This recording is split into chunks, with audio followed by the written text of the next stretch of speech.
দুর্বলতা। আইনের শুরুই হয়েছে অপরাধের সংজ্ঞা দিয়ে, অথচ যে কোনো আইন শুরু হওয়া উচিত এই আইনের অধীনে কারা আসবেন তাদের সংজ্ঞা দিয়ে, অর্থাৎ এই আইনের স্টেক হোল্ডার কারা। একটা আইন যখন শুরুই হয় অপরাধের সংজ্ঞা দিয়ে, তাহলে বুঝতে হয় যে আইনটি করার পেছনে আসলে অপরাধী বের করা এবং শাস্তি দেওয়ার একটা মানসিক প্রবণতা এর মধ্যে আছে। এটা তো কোনো ক্রিমিনাল ল না, এটা তো কোনো ফৌজদারি আইন করা হচ্ছে না যে শুরুতে অপরাধ কি সেটা বলতে হবে, শুরুতে বলতে হবে চিকিৎসক কি, শুরুতে বলতে হবে স্বাস্থ্যসেবা গ্রহীতা কে, শুরুতে বলতে হবে চিকিৎসা প্রদানের জায়গা বলতে আমরা কি বুঝবো, শুরুতে বলতে হবে যে ডায়াগনোসিস সেন্টার, ক্লিনিক কিংবা অন্যান্য যে বিষয়গুলি আছে সেগুলি কি, তারপর আসবে যে সেইটাকে ঘিরে কি অপরাধ হতে পারে। অথচ আইনের প্রথম সংজ্ঞাই হচ্ছে অপরাধ বলিতে আমরা কি বুঝি। এটা ক্রিমিনোলজির বিষয় না তো, এটা একটা সামাজিক আইন, যে আইনটার মধ্য দিয়ে একদল সেবা প্রদানকারী এবং একদল সেবা গ্রহীতা উপকৃত হবে।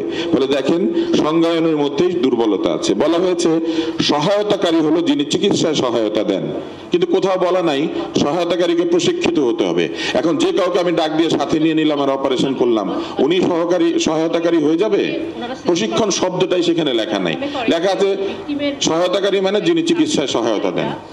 চিকিৎসায় যে কেউ তো সহায়তা দিতে পারে না, অবশ্যই সেখানে প্রশিক্ষিত বলা উচিত ছিল, তার কোনো না কোনো ডিগ্রি তো থাকতে হবে। ফলে এই আইন দেখেন ডাক্তারের ডিগ্রি দাবি করে কিন্তু সহকারীর প্রশিক্ষণ দাবি করে না, সহকারীর শিক্ষা দাবি করে না। তারপরে বলা হয়েছে তথ্য, বলা হয়েছে তথ্য মানে হচ্ছে সেবা গ্রহীতা বিষয়ক তথ্য। তথ্য মানে কি কেবলমাত্র সেবা গ্রহীতা বিষয়ক তথ্য? তথ্য হচ্ছে স্বাস্থ্য সেবার অধীনে যা কিছু ব্যবহৃত এবং যারা কাজ করেন তাদের সকলের বিষয়ে তথ্য। রোগীরও অধিকার আছে জানবার যে ডক্টর মোশাররফ সাহেবের ডিগ্রি কি, রোগী তো গিয়ে জিজ্ঞেস করতে পারে। ফলে তথ্য মানে তো কেবলমাত্র এটা নয় যে আমি শুধুমাত্র যাকে সেবা দিচ্ছি তার কি হয়েছে সেই তথ্য দেব। এইখানে তথ্যকে একমুখী হিসেবে ধরা হয়েছে, অর্থাৎ রোগীর আত্মীয় স্বজন আসবে, তারা বারবার জিজ্ঞেস করবে আপনাকে যে আমার রোগীর কি হয়েছে, এবং আপনাকে রোগীর তালতো ভাইয়ের বেআইনের শালীর শ্বশুরকে জানাতে হবে যে রোগীর কি হয়েছে। এইটা তো কোনো আইনের বিষয় হতে পারে না। এইখানে দুই পক্ষই তথ্য চাইতে বলতে পারে, আমিও জিজ্ঞেস করতে পারি যে আপনি রোগীর কি হন, আমি রোগীর ইমিডিয়েট রিলেটিভ ছাড়া আমি কেন তাকে তথ্য দিব। এবং সারা পৃথিবীতে হাসপাতালে কে তথ্য নিবে সেটাও লিপিবদ্ধ করতে হয়। বিশ্বের সকল উন্নত হাসপাতালে রোগীর তথ্য কে গ্রহণ করবে এটা রোগীর পক্ষ থেকে আগেই জানিয়ে দিতে হয় হাসপাতালকে। এখানে সেরকম কিছু লেখা নাই। বলা হয় যে রোগীর অনুষঙ্গী, আর রোগীর সঙ্গে অনুষঙ্গী যে কেউ তো হতে পারে, এলাকার মাস্তানও হতে পারে, যেটা আমরা দেখেছি এর মধ্যে বিভিন্ন জায়গায় মাস্তানরা এসে ডাক্তারদেরকে প্রহার করেছে। তারপর বলা আছে হাসপাতালের মধ্যে, হাসপাতালের সংজ্ঞা দিতে বলা হয়েছে ডে কেয়ার, ব্লাড ব্যাংক এবং ডায়াগনোসিস সেন্টার ও হাসপাতাল। এটা নিশ্চয়ই ব্যাখ্যা করার প্রয়োজন পড়ে না। ডায়াগনোসিস সেন্টার কি হাসপাতাল? ডে কেয়ার সেন্টার কি হাসপাতাল? ব্লাড ব্যাংক কি হাসপাতাল? এই আইন বলছে ব্লাড ব্যাংক ও হাসপাতাল, এবং আইনে এক জায়গায় বলা হয়েছে সকল হাসপাতালে জরুরি বিভাগ রাখতে হবে। এখন আপনি আমাকে বলেন ডায়াগনোসিস সেন্টারে কোন জরুরি বিভাগ থাকবে? কোনো ব্যাখ্যা নাই। নমুনা মানে বলা হয়েছে রক্ত, মলমূত্র, রিয়েজেন্ট বা চিকিৎসা বা সেবায় ব্যবহৃত বস্তু না, বস্তু এগুলো। কিন্তু আসলে কি নমুনা মানে শুধুমাত্র তাই? বাংলাদেশে ধর্ষণ একটি বিরাট সমস্যা। ধর্ষণের ক্ষেত্রে কাপড় কিংবা হত্যা বা আঘাতের ক্ষেত্রে ব্যবহৃত গুলি, বল্লম, টেটার অংশ এগুলো তো নমুনা। এইখানে নমুনা বলতে শুধুমাত্র বলা হয়েছে রোগীর শরীরের মধ্যে যা আছে সেটাই নমুনা, রোগীর শরীরের বাইরে কোনো মেডিকেল এভিডেন্স থাকতে পারে না। মেডিকেল এডুকেশনে যে ফরেনসিক মেডিসিন বলে একটা বিষয় আছে, মেডিকেল জুরিসপ্রুডেন্স বলে একটা বিষয় আছে, এই আইন সেটাকে তোয়াক্কাই করে নাই। এরকম আরো বিষয় আছে যেখানে চেম্বার, অবহেলা, ক্ষতি এইসব বিষয়ে যে সংজ্ঞা দেওয়া হয়েছে সেগুলো খুবই দুর্বল। এই আইনে বলা হয়েছে প্রশিক্ষণরত মেডিকেল নার্স ও ছাত্রছাত্রীরা এর আওতায় থাকবে। ছাত্রছাত্রী কিভাবে একটা আইনের অধীনে আসে? ছাত্রছাত্রী স্ব শিক্ষা প্রতিষ্ঠানের একাডেমিক কাউন্সিলের আইনের অধীনে থাকবার কথা। ছাত্রছাত্রীকে এই আইনের অধীনে নিয়ে আসলে ছাত্রছাত্রী একটা ভুল প্যালপেশন করলে, স্টেথোটা এদিক থেকে ওদিকে ধরলে দেখা যাবে একটা মামলা হয়েছে যে উনি আমার পিঠে স্টেথো না ধরে বুকে ধরছেন, বুকে না ধরে মাথায় ধরছেন। ছাত্রছাত্রী তো সুপারভাইজড অবস্থায় রোগীর পাশে যাওয়ার কথা। এই আইনের অধীনে তো প্রশিক্ষণরত নার্স এবং ছাত্রছাত্রী কোনোভাবেই এই আইনের অধীনে আসা উচিত না। আপনাদেরকে একটু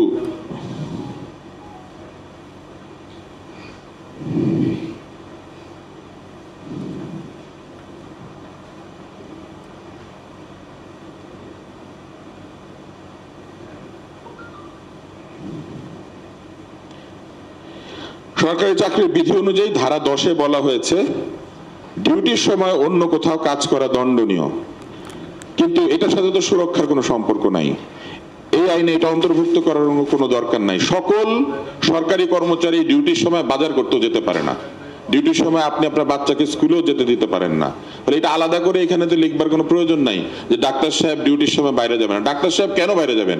উনি তো সরকারি কর্মচারী, উনি সরকারি আইন ভেঙে কি কারণে বাইরে যাবেন? এটার জন্য তো আলাদা সরকারি আইনই আছে। বলা হয়েছে ছুটির দিনে ডাক্তার সাহেব যদি জেলার বাইরে কোনো চিকিৎসা কাজে যান অথবা জেলার বাইরে যান অনুমতি নিতে হবে। সরকারি চাকরির এই ধরনের একটা বিধান আছে, কিন্তু এটা যদি প্রতিনিয়ত এই অনুমতির জন্য তাকে ব্যতিব্যস্ত করা হয়, এটা বুঝতে হবে যে বাংলাদেশে যথেষ্ট পরিমাণে বিশেষজ্ঞ চিকিৎসক নাই। একটা জেলায় হয়তো একটা বিষয়ে কোনো বিশেষজ্ঞই নাই, সেখানে একজন বিশেষজ্ঞ চিকিৎসক ছুটির দিনে যান বলে সেখানকার রোগীরা কিছু না কিছু বিশেষজ্ঞ সেবা পায়। ফলে বিভিন্ন জেলার মানুষ এই আইন যদি প্রণীত হয় তাহলে দেখা বহিত হয়ে যায়, বিশেষজ্ঞ সেবা থেকে বঞ্চিত হবে। ধারা 11-এ বলা হয়েছে চিকিৎসা সেবা ও পরীক্ষা নিরীক্ষার ফি নির্ধারণে সরকার কাজ করবে। বেসরকারি চিকিৎসায় অভিজ্ঞতা এবং শিক্ষার উপর ভিত্তি করে একই বিষয়ের দুইজন বিশেষজ্ঞের ফি কিংবা সেবা গ্রহণের যে দাম সেটা আলাদা হতে পারে। একজন 25 বছরের অভিজ্ঞ একজনের অনেক ধরনের ট্রেনিং আছে, তাহলে তার যে অর্থ তিনি নিবেন আর একজন নবীন চিকিৎসক একই বিষয়ে যদি বিশেষজ্ঞ হন তার অর্থ তো একই হবে না। এইটা কোনোভাবে এইভাবে ঢালাওভাবে নির্ধারণ করা যেতে পারে না, এটার জন্য কোনো বিধি থাকতে হবে অথবা এটাকে বাজারের উপর ছেড়ে দিতে হবে। কারণ কোনো চিকিৎসকই এমন উৎকট মূল্য ধারণ করবেন না যে তার কাছে রোগী আসবে না।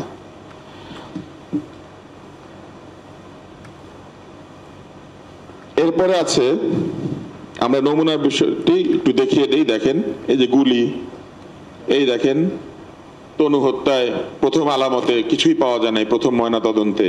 তারপর এই যে বল্লম টেটা, এগুলো আমার ধারণা যারা আইন প্রণয়ন করেছেন তারা দেখেন নাই কখনো। ধারা 12-তে, এটা সবচেয়ে মজার একটা আইন, ন্যূনতম চেয়ার না থাকলে জরিমানা 50,000, অনাদায়ে 1 মাস কারাদণ্ড। কার হবে? ডাক্তার সাহেবের হবে। ডাক্তার সাহেবের চেম্বারে যদি ন্যূনতম চেয়ার না থাকে, এই ন্যূনতম মানে কয়টা এটা কিন্তু বলা নাই। ফলে দেখা যাবে যে আপনার 50টা চেয়ার আছে, কিন্তু কোনো একটা নির্দিষ্ট সময় আপনার চেম্বারে 60 জন চলে এসেছে। হঠাৎ ধরেন 10 মিনিটের জন্য 60 জন হয়ে গেল। ওই সময় দেখা গেল 10 জন ঠিক করলো যে রশিদ মাহবুব সাহেবকে আর বাইরে রাখা যায় না, ওনাকে এখন জেলে দিতে হবে অথবা 50,000 টাকা ওনার কাছ থেকে নিতে হবে। একটা মামলা করতে পারবে তারা, এবং তারা এখান থেকে 50,000 টাকা করে আপনার কাছ থেকে কামাই করতে পারবে। ন্যূনতম সরঞ্জাম রাখতে হবে। সরঞ্জাম ছাড়া কোনো চিকিৎসক কি চিকিৎসা করতে চায়? বিশেষ করে ব্যক্তিগত চেম্বারে, যেখানে এই চেম্বারের ভালো মন্দের উপর নির্ভর করে তার আয়। ন্যূনতম সরঞ্জাম এক এক চিকিৎসকের বেলায় কিন্তু এক এক রকম। গাইনোকোলজিস্টের ন্যূনতম সরঞ্জাম আর ডেন্টাল সার্জনের ন্যূনতম সরঞ্জাম তো এক না। ফলে এইখানেও কিন্তু এটা একটা অবান্তর বিষয় আর কি, যে ন্যূনতম সরঞ্জাম রাখতে হবে। বরং আমাদের মনে হচ্ছে যে সরকারি হাসপাতালে ন্যূনতম সরঞ্জাম নিশ্চিত করতে হবে, এই কথাটাই আইনের মধ্যে থাকা উচিত। সরকারি হাসপাতালে কিছুই থাকে না, উপজেলাতে কোনো এক্সরে নাই, কিন্তু এই আইন বলছে বহু উপজেলাতে এক্সরে মেশিন নাই, কিন্তু এই আইন বলছে যে উপজেলা হাসপাতালেও জরুরি বিভাগ থাকতে হবে, কারণ সব হাসপাতালে জরুরি বিভাগ থাকতে হবে। এক্সরে মেশিন ছাড়া জরুরি বিভাগ কি করে অপারেট করবে? আমার বুদ্ধিতে কুলায় না, আমি অনেকদিন আগে ডাক্তারি পাস করেছি। গ্রামে গঞ্জে ওষুধের দোকানে জিপিরা বসে, সেইখানে ওষুধের দোকানই হচ্ছে ছোট ছোট, কয়টা চেয়ার দিলে ন্যূনতম হবে? এবং গ্রামে গঞ্জে দেখা যাবে যে বাটপার এবং টাউট দিয়ে ভর্তি, বিভিন্ন সংগঠনের নেতা দিয়ে ভর্তি, তারা প্রত্যেকদিন ওইখানে এসে চেয়ার দাবি করবেন। এবং অনেকেই কিন্তু ফার্মেসির সামনে বসে আড্ডা দেন, রোগীদের চেয়ার ওনারাই দখল করে বসে থেকে কিছুক্ষণ পরে মামলা দিবেন। এর ফলে কি হবে? নবীন ডাক্তাররা লোকাল ফার্মেসিতে বসতে পারবে না। নবীন ডাক্তাররা লোকাল ফার্মেসিতে না বসলে কি হবে? ঝাড়ফুঁক করবে, মাইকে ফু দিবে, অর্ধশিক্ষিত কোয়াকরা গিয়ে সেখানে বসবে, প্রতারকেরা ডাক্তার সাজবে। কারণ এই আইনে এদের ব্যাপারে কিছু বলা নাই। প্রতারকের চেয়ার লাগবে না, বটতলায় বসে চিকিৎসা দিবে, কিছু বলা নাই। একটা রোগীর সাথে কখনো কখনো 4টা আত্মীয় আসে। এখন এই আইন যদি হয়ে যায়, দেখা যাবে ডাক্তারের সাথে কনস্ট্যান্টলি ডেকোরেটরের সাথে যোগাযোগ রাখতে হবে। রোগী বেশি আসছে ভাই, 10টা ডেকোরেটরের চেয়ার পাঠা। রোগী কমে গেছে ভাই, 10টা চেয়ার নিয়ে যা। প্রত্যেকদিন ডেকোরেটরের কাছ থেকে চেয়ার আনা নেওয়া করতে হবে। এইবার দেখেন চেয়ার কই আর বিছানা কই, ছবিগুলা দেখেন। এগুলো হচ্ছে ফার্মেসি, এগুলো হচ্ছে ফার্মেসি। ওই দেখেন ডাক্তার সাহেব একটা ছোট্ট চেয়ারের মধ্যে বসে মাঝখানের ছবিটাতে। আর এটা হচ্ছে সরকারি হাসপাতালের চিত্র। সরকারি হাসপাতালে বিছানা ছাড়া মাটির মধ্যে রোগী শুয়ে থাকে। এইটাও হচ্ছে একটা বেসরকারি হাসপাতালের চিত্র, এটা 8 দিন হাসপাতালের ছবি। এইখানেও বিশেষ বিশেষ দিনে মাটির মধ্যে রোগী শোয়াতে হয়। এখন এইখানেই তো হচ্ছে প্রশ্ন যে অসুস্থ রোগী বিছানা না পেলে কোনো জরিমানা নাই, কিন্তু হাঁটাচলা করতে পারে এমন রোগীর সর্দি হয়েছে, উনি একটুখানি ডাক্তার দেখাতে এসেছেন, পয়সা করি আছে, উনি এসেছে আর না পাইলে বিরাট বিপদ। এই আইন কি শুধুমাত্র মধ্যবিত্ত উচ্চ মধ্যবিত্তদের জন্য, উচ্চবিত্তদের জন্য, নাকি সকলের জন্য? যদি তাই হয়ে থাকে তাহলে সরকারি হাসপাতালে রোগী ভর্তি করলে বিছানা থাকতে হবে, এই আইনও এর মধ্যে থাকা উচিত। এবং বিছানা না থাকলে হাসপাতালে জরিমানা হবে, সেই আইনও এর মধ্যে থাকা উচিত। অধিকার সকল রোগীর জন্য সমান হবে। শুধু চেম্বারের রোগীর অধিকার কি বেশি নাকি? আমরা মনে করি যে হাসপাতালের রোগের অধিকার আরো বেশি। লাইসেন্স প্রাপ্ত সকল হাসপাতালে জরুরি বিভাগ থাকতে হবে। সংজ্ঞায় বলেছে diagnosis centre, blood bank, day care ও হাসপাতাল। তার মানে ডায়াগনোসিস সেন্টার এবং ব্লাড ব্যাংক জরুরি বিভাগ খুলবে। জরুরি বিভাগ থাকলে সাথে কিন্তু ইনডোর থাকতে হয়। আপনি জরুরি বিভাগে ট্রিটমেন্ট দিয়ে ভাবলেন যে এই মুহূর্তে তাকে চিকিৎসা দিতে হবে, তাকে কই পাঠাবেন? ইনডোর ছাড়া জরুরি বিভাগ কি করে খুলবে? আমাদের এটা জানার খুবই একটা আগ্রহ যে সকল হাসপাতালে জরুরি বিভাগ থাকা জরুরি। মেরি স্টোপস ক্লিনিক প্রসূতি সেবা দেয়, কি জরুরি সেবা দিবে? কিংবা আমরা একটা হাইপারটেনশন সেন্টার চালাই যেখানে ব্লাড প্রেশারের রোগীরা প্রত্যেকদিন আসে এবং তারা ব্লাড প্রেশার মাপায়, সেখানে আমি কি জরুরি বিভাগ খুলবো? কিন্তু এই আইন কিন্তু বলে হাইপারটেনশন সেন্টার ও হাসপাতাল, ডাক্তার যেখানে বসবো ওইটাই হাসপাতাল। 24 ঘন্টা কিন্তু জরুরি সেবায় ডাক্তার রাখতে হয়, এবং একটা ডাক্তার জরুরি সেবায় রাখলে কিন্তু আসলে কোনো লাভ নাই। ফলে এই লোকবল কি আছে? সরকারের আছে না বেসরকারি হাসপাতালের আছে? অবহেলার যে বিষয়টা বলা হয়েছে ধারা 21-এ, সেখানে অলরেডি মেডিকেল নেগলিজেন্স অ্যাক্ট 1860 আছে, medical and dental council act 2010 আছে, এবং কনজিউমার রাইটস প্রোটেকশন অ্যাক্ট 2009 আছে। সেইগুলোকে সংশোধন করা যেতে পারে, অথবা নতুন আইন যদি তৈরিও করেন তাহলে সেটা এখানে উল্লেখ করতে হবে। ওই আইনগুলি কিন্তু এই আইনের মাধ্যমে বাতিল হয় নাই, বাতিল হয়েছে শুধুমাত্র ডায়াগনোসিস সেন্টারের আইন 82 সালে করা। ফলে এটা একটা অযৌক্তিক বিষয়।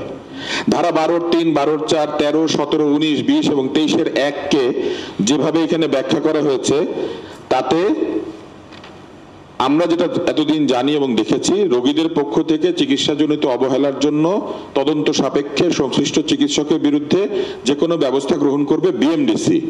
কিন্তু এই ধারাগুলির মাধ্যমে বিএমডিসির আর কোনো কাজ নাই। বিএমডিসি শুধুমাত্র রেজিস্ট্রেশন দিবে আর ওই বিজয়নগর এলাকার বিভিন্ন রেস্টুরেন্টে যাতায়াত করবে, এছাড়া তাদের আর কোনো কাজ নাই। কারণ এই আইন হলে আর কোনো কাজ নাই। উল্টা দিকে লাইটের দোকান আছে, সেখানেও যাইতে পারে, কিন্তু আর কোনো কাজ নাই। বিএমডিসি শুধুমাত্র বিদেশি ডাক্তার আসলে তাদেরকে একটা রেজিস্ট্রেশন দিবে টেম্পোরারি, আর দেশি ডাক্তারদেরকে একটা রেজিস্ট্রেশন দিবে। এই যারা আছে তাদের এর মধ্যে ক্লাস 2 আছে, ক্লাস 1 আছে, এদেরকে রেজিস্ট্রেশন দিবে, দিয়ে এটাই বিএমডিসির কাজ, আর কোনো কাজ নেই। ধারা 15, একটা অঙ্ক দিই আপনাদেরকে, আমি অঙ্কে খারাপ ছিলাম। দেশের অধিকাংশ বেসরকারি হাসপাতালের বেড সংখ্যা 40-এর কম, 50-এর কম, ইভেন 40-এরও কম। কিছুদিন আগে উপজেলা হাসপাতালে 30 বেডের ছিল। মুক্তিযোদ্ধাদের জন্য আইনে বিনামূল্যে 2% বেড যদি সংরক্ষিত রাখা হয় তাহলে 40 বেডের হাসপাতালে কয়টা বেড লাগে? এটা হচ্ছে আপনাদের জন্য অঙ্ক। গরিবদের জন্য যদি 3% রাখি তাহলে বা কয়টা বেড লাগে? অঙ্কের উত্তর হচ্ছে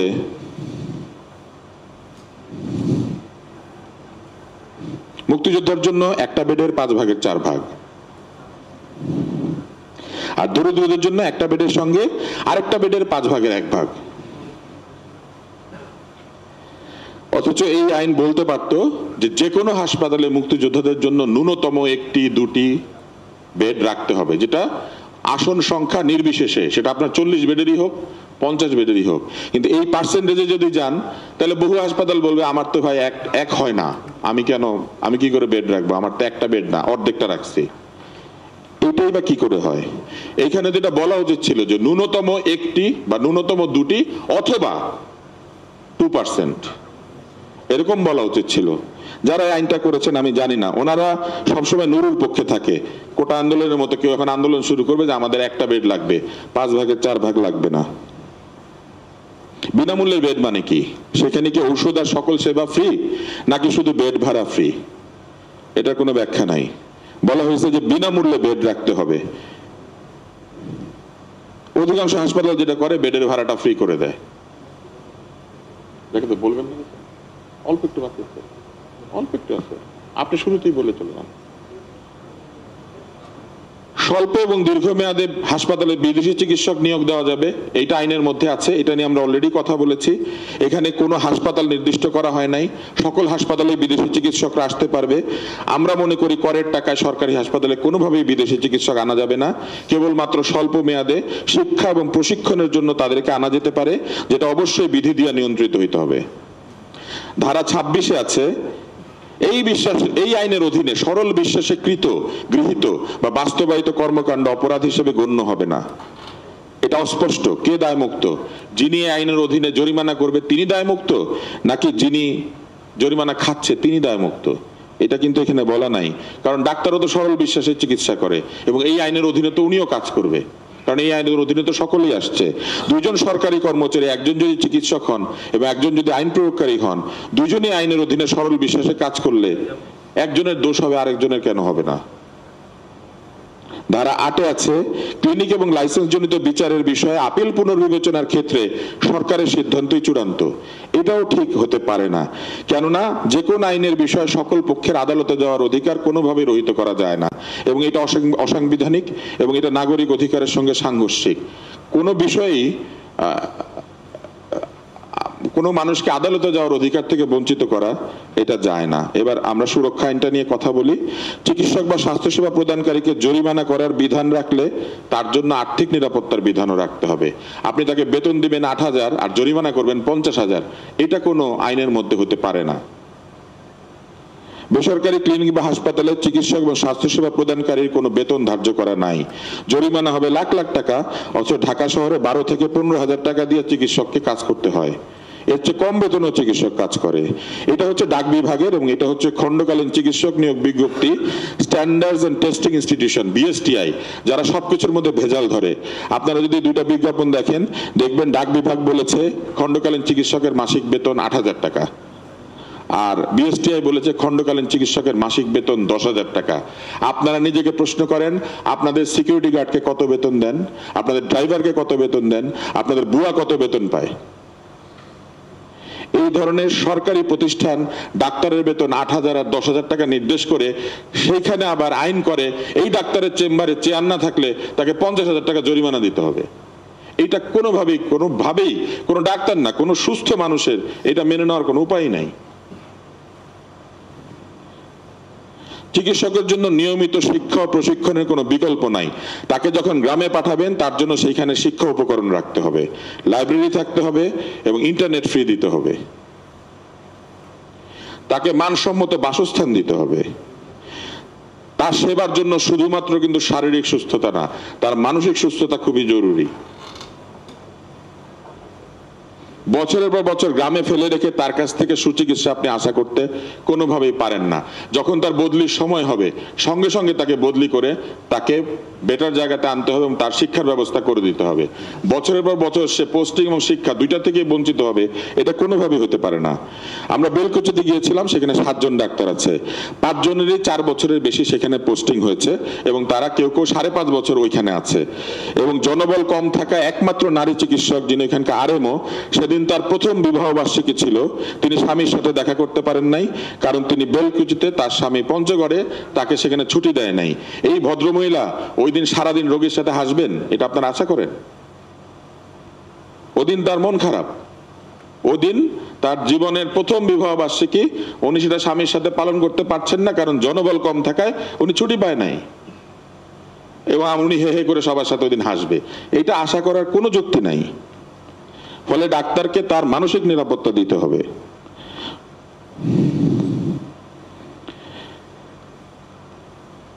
আরেকজন সেখানে কিছুদিন আগে এলাকার জনৈক নেতার হাতে মার খেয়েছেন, সেদিন তার নেতার বিচার আচার হচ্ছে ওই স্বাস্থ্য কেন্দ্রে। উপজেলা হেলথ অফিসার কোনো ব্যবস্থা নেন নাই, FDSR তার হয়ে সেখানে দেন দরবার করতে গেছে। এই ভদ্রলোক তো খুশিতে সেদিন ডিগবাজি দিবে, তাই না? ফলে এই ডাক্তারের কাছ থেকে যদি আপনি মানসিক সুস্থতা আশা করেন, এটা কোনোভাবেই পাওয়া যাবে না। এবং একজন মানসিকভাবে সুস্থ না এমন লোকের কাছ থেকে আপনি কোনোভাবেই ভালো চিকিৎসা, ভালো ব্যবহার আশা করতে পারেন না।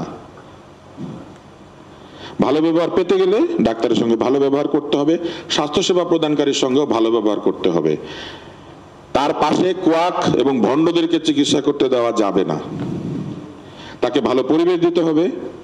6 জন যদি 30 জনের কাজ করে তাহলে ঐকিক নিয়মে সে 5 গুণ বেশি ক্লান্ত থাকে, তার বিশ্রাম দরকার। রেলগাড়ির ড্রাইভার যদি বিশ্রামের কারণে অ্যাক্সিডেন্ট করে, ডাক্তারও সেরকম বিশ্রাম না হওয়ার কারণে অ্যাক্সিডেন্ট করতে পারে, ডাক্তারও মানুষ। এবার ভালো ব্যবহারের নমুনা দেখেন। প্রথমটা হচ্ছে ঈদের দিন ডাক্তারকে ভালো নাস্তা দেওয়া হয়েছে। মিলভিটার 1 প্যাকেট দুধ, 2 স্লাইস পাউরুটি, একটা সিদ্ধ ডিম এবং একটা কাঁচা কলা। ডিউটিরত ডাক্তার ঈদের দিন এটা পেয়েছে। জেলখানায় সেদিন কি নাস্তা দিয়েছিল আপনারা খোঁজ করবেন, এটার চাইতে ভালো নাস্তা ছিল। এটা হচ্ছে কোন একটা উপজেলার ডাক্তারদের থাকার বাসস্থান, যেটা বিএম এর চট্টগ্রামের ফয়সাল ইকবাল এটা পোস্ট করেছেন ফেসবুকে। এটা খুবই অ্যান্টিক একটা জায়গা, এখানে থেকে নিজেকে ঈসা খান কল্পনা করা যেতে পারে, কিন্তু এখান থেকে চিকিৎসা দেওয়া যেতে পারে না। এটা দেখেন প্রায় ঈসা খানের বাড়ির মতো। এটা হচ্ছে ভালো ব্যবহারের নমুনা। দেখেন পুরা মাটিতে টাটিতে সব জায়গাতে রোগী, ডাক্তার কিন্তু বাড়ে নাই, ডাক্তার একজনই। আমাদের ক্লিনিক্যাল মেথডে লেখা আছে রোগীর ডান দিক দিয়ে যাইতে হবে। এই রোগীর ডান দিক দিয়ে যাবে, বাম দিক দিয়ে যাবে, এর উপর দিয়ে যাবে না নিচে দিয়ে যাবে? ক্লিনিক্যাল মেথডের বই সব ফেলে দেওয়া উচিত। এটা হচ্ছে বিসমিল্লাহর গোস্তের দোকান, সেটার যে মালিক ওনার নাম ডাক্তার মোহাম্মদ শাহজাহান। কেউ তাকে চ্যালেঞ্জ করে না যে উনি ডাক্তার কিনা।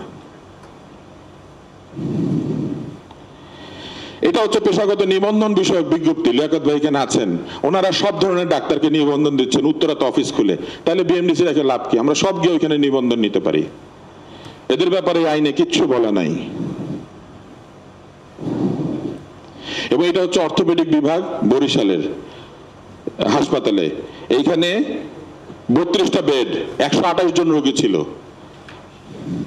16 দুগুণে 32টা বেড, 128টা রোগী ছিল যেদিন এর ছবি তোলা হয়েছে। ডাক্তারের জন্য আমরা কর্মক্ষেত্রে নিরাপত্তা চাই, তার সুনাম ক্ষুণ্ণ হয় এরকম ভিত্তিহীন সংবাদ পরিবেশন করা আমরা চাই না। আমরা চাই যে এই সংবাদ পরিবেশনের আগে এই বিষয়টি সম্পর্কে নিশ্চিত হতে হবে। নিশ্চিত হয়ে যে কোনো সংবাদ করেন, কোনো অসুবিধা নাই। ডাক্তার ভুল করতেই পারে, কিন্তু আমরা মনে করি সকল ডাক্তার যদি ভয়ের মধ্যে থাকে সারাক্ষণ যে তার নামে কি একটা ভুল সংবাদ হয়ে যাবে, এলাকার কোনো একটা মফস্বলের সাংবাদিক তার নামে একটা রিপোর্ট করে দিবে, তাহলে কিন্তু এটা চিন্তার বিষয়। ডাক্তার সেখানে কোনোভাবেই নির্ভয়ে চিকিৎসা করতে পারবে না, যেটার কথা একটু আগে আমাদেরকে বলে গেছেন শহীদ সাহেব। তার স্বাস্থ্যের নিরাপত্তা দিতে হবে। বহু ডাক্তার রোগীর কাছ থেকে হেপাটাইটিস বি, হেপাটাইটিস সি এবং এমনকি এইডসেও আক্রান্ত হয়েছে, এরকম নজির আছে সারা পৃথিবীতে। আমাদের এখানে ডাক্তারের কর্মক্ষেত্রে কোনো যদি বিপদ হয়, যেটাকে প্রফেশনাল হ্যাজার্ড বলে, সেটার জন্য কোনো নিরাপত্তা নাই। ডাক্তার কোনো ইন্স্যুরেন্স পাবে কিনা, ডাক্তারকে কোনো ক্ষতিপূরণ দেওয়া হবে কিনা, এই ব্যাপারে কোনো কিছু বলা নাই। সুরক্ষা মানে শুধু তো ডাক্তারকে মায়ের হাত থেকে বাঁচানো না। এবার ডেঙ্গুতে 5 জন ডাক্তার এবং 1 জন স্বাস্থ্যসেবা প্রদানকারী মারা গেছেন, 6 জন। এদের বিষয়ে কি হয়েছে আমরা কিন্তু জানি না। এই আইনে ডাক্তারের বাসস্থান, বেতন, চাকরিস্থলের, পড়াশোনার স্থান, শারীরিক মানসিক নিরাপত্তা, খাদ্য, কর্মস্থলের বিপজ্জনিত অসুস্থতা, মৃত্যু কোনো কিছুকে বিবেচনায় নেওয়া হয় নাই। বিবেচনায় নেওয়া হয়েছে শুধুমাত্র হাসপাতালে ঢুকে যদি কেউ পিটায়, এটার জন্য এমনিতে ক্রিমিনাল ল আছে, শুধু কেস করেন। শুধু উপজেলা কর্মকর্তা এবং সিভিল সার্জনকে বলেন বাদী হয়ে কেস করতে, মামলা লড়তে, সেটা করা হচ্ছে না। এটার জন্য রাজনৈতিক সদিচ্ছা প্রয়োজন। এলাকাতে যেই পান্ডা গুন্ডা হয় সেই গিয়ে ডাক্তারের উপর হাত তুলতে থাকে। কারণ হাসপাতালে সরকারি প্রতিষ্ঠান, একমাত্র সরকারি প্রতিষ্ঠান যেখানে কোনো পাহারা নাই। হাসপাতালে কিচ্ছু থাকে না, কোনো পুলিশ পাহারা থাকে না, কিচ্ছু না। আমরা যে উপজেলা হাসপাতাল যে কটাতে গিয়েছি, গেট নাই, সিসি ক্যামেরা নাই, দারোয়ানও নাই। সেখানে মাস্টার রোলে যে দৈনিক ভিত্তিতে লোক নিয়োগ দেয়, যেটাকে বলা হয়েছে আউটসোর্সিং। এবং সেই আউটসোর্সিং এ যদি 33 জনের নাম থাকে, এলাকার লোকজন সেখানে নাম দেয় কিন্তু কাজ করে না। তারা 5 জন 6 জন আসে, বাকিরা ঘুরে টুরে বেতন নেয়। এবং ওই বেলকুচিতে সবচেয়ে ভয়ঙ্কর, প্রত্যেক চিকিৎসক একাধিকবার মার খেয়েছেন। এমনকি এলাকার এমপির সামনেও তাদেরকে প্রহার করা হয়েছে, এমপি সাহেব কিছু করেন নাই।